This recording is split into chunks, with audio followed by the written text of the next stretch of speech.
and delighted to be joined now by the Free Speech Union's External Affairs Officer, Connie. Very good afternoon to you. I still remember speaking to you the very first time when you were facing issues and Free Speech Union helped you out. It's great that you're now part of the FSU. I'm a member as well. A couple of things I want to talk to you about, but this one I've just been, just giving a vague summary about, a mum of a disabled child trying to get her kid into a summer camp, and basically she and the child, the disabled child, banned from summer camp for the heinous crime of, I don't know, knowing biological fact. Tell us who this was and tell us what happened. So this is a charity called Over the Wall that organises these trips for severely disabled children and their parents. And at the end of last year, the mother of this 8-year-old boy, who up until recently was being fed 100% through a tube, in the form that she had to fill out for him, one of the questions was, what's your child's pronouns? And instead of going along with this religious ritual that's inflicted on nearly every person that engages with any public organisation these days, she just wrote seriously, ? And sent the form back. I mean, I got asked to fill out preferred pronouns and gender and like all the different options, and I complain. Every time I see those forms, I formally complain. I say, no, I will stop this nonsense. So she didn't say, F off or anything like that. She simply just wrote seriously because it was a boy. Yeah, an 8-year-old boy. His name was then on the form, and presumably also is he a boy or a girl, well, male, female. So of course his pronouns are he and him. Well, you'd think so, but then multiple months later she got a call from one of the directors of the company, and she was asked to explain herself as to what she meant. Explain herself. And that phone call, she was honest, and she said, no, I don't engage with this sort of stuff. I don't believe in this ideology, and I believe that there are two sexes and you can't change sex. The phone call ended, and moments later she got an email saying that she and her son were not allowed to come on this trip because her views do not align with the inclusive policies of this charity. And what's so funny about this is that all of their internal comms, which we have seen through a subject access request, that many of these organisations don't realise how much data they have to give over to you that they have. All of it say that it is due to her views not aligning with their policies, but now it's gone public and the charity was contacted for comment by The Telegraph. They said, no, it wasn't about her views, it was because she was verbally aggressive on the phone, which is a very common line. But this is not mentioned in any of the internal emails. No, none of the internal emails. This woman became aggressive and we just didn't feel she was right. Which would be an interesting, a fair reason to say, look, I'm not sure this is the right person to come on this trip. But I love that they're inclusive, but not inclusive of a woman, a mother with the views which are the vast majority of the population's views, and also, I know it's a small point, biologically factual, but also not inclusive of her son. Yes. An 8-year-old, very severely disabled kid that was otherwise have been able to benefit from, obviously, I would like to think is a good charity. I would now no longer, that sort of charity think, that's a charity worth giving money to. Well, I wouldn't anymore. Well, not only does it raise questions about their wider sort of, like you say, inclusivity policies, they're so inclusive that they've managed to ban severely disabled child from the opportunity of making friends. But this charity is funded by BBC Children in Need. Of course it is. Of course, Rosie Millard, the ex-chair of BBC Children in Need, she was, as she says, thrown under the bus when she questioned LGBT Youth Scotland, the funding of them, when they were problematic and had serious safeguarding issues. But also, in general, these are children who need round-the-clock care. Yeah. Having single-sex care is very important. So if they're this extreme on pronouns, what happens when a mother says, I don't want any man looking after my daughter when she needs to be washed? Which is a completely reasonable thing to be concerned about. But this is the thing. It is a simple matter of fact that you can't change sex. The likes of Professor Robert Winston, who knows a bit about these things, made these statements on Question Time. Of course, they're blackballed by the BBC. We had Maya Forstatter of Sex Matters. She had a case that went all the way up to the top court, where the ruling was, and it does annoy me this, it is a protected belief, philosophical belief, that you cannot change sex and that a woman is, there's a woman and a man and men can't become women and vice versa. I mean, it annoys me that that's a belief. It's not a belief, it's a simple matter of factual truth. But nevertheless, this has been the law for quite some time. We've then had the Supreme Court ruling last April, making it very clear that whether it's sex, it is biological sex, that is the only thing that matters. So none of this stuff should be coming up, but it keeps all coming up, whether it's changing rooms in the NHS for nurses or whether it's someone asking for pronouns and the like.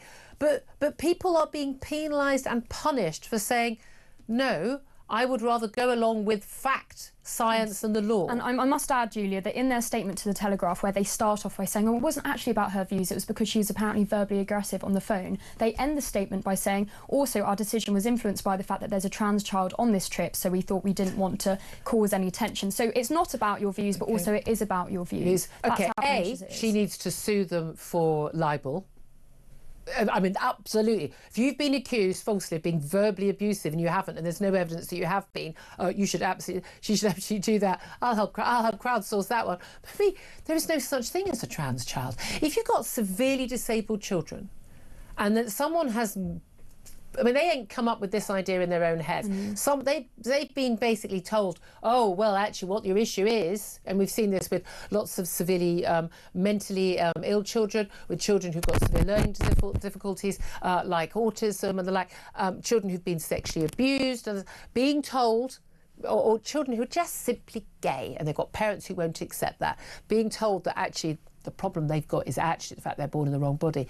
How dare someone tell a severely disabled child that? How dare they? I know, it's really concerning, and to know that, like you say, that's something I actually hadn't considered, the fact that these kids are so disabled. How on earth has this child been, I'm sorry, groomed into this ideology? Because it is grooming, it is grooming. And in terms of where, I mean, the Free Speech Union is involved in this, what are they doing and what's going to happen, do you think?